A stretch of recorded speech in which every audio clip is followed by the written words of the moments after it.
ಸಾಮಾಜಿಕ ಕಳಕಳಿ YouTube channel ವತಿಯಿಂದ ವಾರದ ಸಂಚಿಕೆ 319. ಇವತ್ತಿನ ವಿಷಯ ಸರ್ ಅಂತ ಹೇಳಿದರೆ special intensive revision of voter list. ನೋಡಿ, election commission of India establish ಆಗಿಬಿಟ್ಟು 75 ವರ್ಷ ಆಗಿದೆ ಹೆಚ್ಚು ಕಡಿಮೆ. ಈ ಸರ್ ಅಂತಕ್ಕಂಥ ಶಬ್ದನೇ ಕೇಳಿದ್ದಿಲ್ಲ ನಾವು.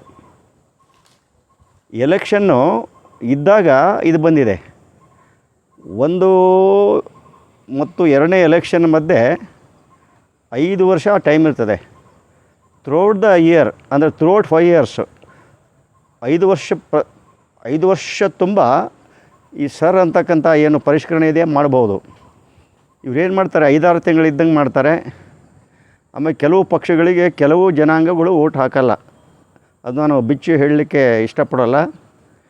ವಿಶೇಷವಾಗಿ ಮುಸ್ಲಿಮು, ಆದಿವಾಸಿಗಳು, ಕೆಲವರೆಲ್ಲ ದಲಿತರು ಕೆಲವು ಪಕ್ಷಗಳಿಗೆ ಹಾಕಲ್ಲ. ಅಂಥದ್ದೇ ಪಕ್ಷ ಆಡಳಿತದಲ್ಲಿದೆ, ಎಲ್ಲ ಸಂವಿಧಾನಿಕ ಸಂಸ್ಥೆಗಳನ್ನು ನಿಯಂತ್ರಣ ಮಾಡ್ತಾಯಿದೆ. ಯಾರು ಓಟ್ ಹಾಕಲ್ಲೋ ಅವರಿಗೆ ಈ ಸರ್ವ್ಯಾಪ್ತಿಗೆ ತಂದು ಅವರ ಹೆಸರನ್ನು ತೆಗೆದುಬಿಡೋದು. ದ ಬೆಸ್ಟ್ ಎಕ್ಸಾಂಪಲ್ ಈಸ್ ಮೊನ್ನೆ ವೆಸ್ಟ್ ಬೆಂಗಾಲ್ನಲ್ಲಿ ಆಯಿತು.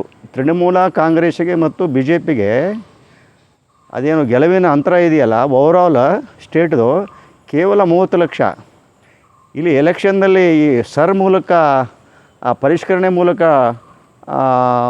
ಪಟ್ಟಿಯಿಂದ, ಮತದಾರರ ಪಟ್ಟಿಯಿಂದ ತೆಗೆದಿರ್ತಕ್ಕಂಥ ಸಂಖ್ಯೆ ಅಷ್ಟೇ ಇದೆ. ಅವೆಲ್ಲರೂ ಕೂಡ ಮುಸ್ಲಿಮು ಮತ್ತು ಆದಿವಾಸಿಗಳು.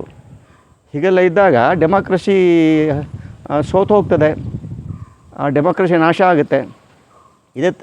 ಇದೇ ಪ್ಯಾಟ್ರನ್ನಲ್ಲಿ ಅಸ್ಸಾಂನಲ್ಲೂ ಕೂಡ ಆಗಿದೆ. ಅದಕ್ಕೆ ಕರ್ನಾಟಕದವರು ಈಗ ಭಾಳ ಬುದ್ಧಿವಂತರಾಗಬೇಕು. ಯಾಕಂದರೆ ಕನ್ನಡಿಗರಿದ್ದಾರಲ್ಲ, ಇಡೀ ದೇಶದಲ್ಲೇ ಭಾಳ ಪ್ರಜ್ಞಾವಂತ ಮತದಾರರು ಕನ್ನಡಿಗರು.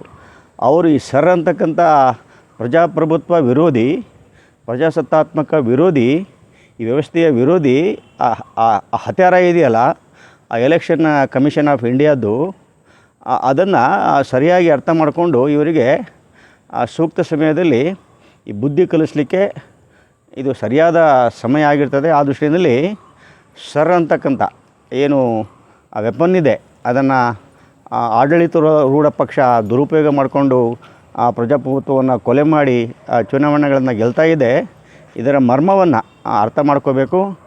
ಆ ದೃಷ್ಟಿಯಲ್ಲಿ ಜನಸಾಮಾನ್ಯರು, ವೋಟರ್ಸ್ಗಳು ಇದರ ಬಗ್ಗೆ ಹೆಚ್ಚೆಚ್ಚು ಅರಿವನ್ನು ಮೂಡಿಸ್ಕೋಬೇಕು ಮತ್ತು ಜಾಗೃತಿಯನ್ನು ಮೂಡಿಸ್ಕೋಬೇಕು ಅಂತಕ್ಕಂಥ ವಿಚಾರವನ್ನು ಹೇಳ್ತಾ, ಮುಂದಿನ ಸಲ ಮತ್ತೊಂದು ವಿಷಯದಲ್ಲಿ ಬರ್ತಾಯಿದ್ದೀನಿ. ದಯವಿಟ್ಟು ಈ ವಿಡಿಯೋ ನೋಡಿ, ಸಬ್ಸ್ಕ್ರೈಬ್ ಮಾಡಿ, ಶೇರ್ ಮಾಡಿ.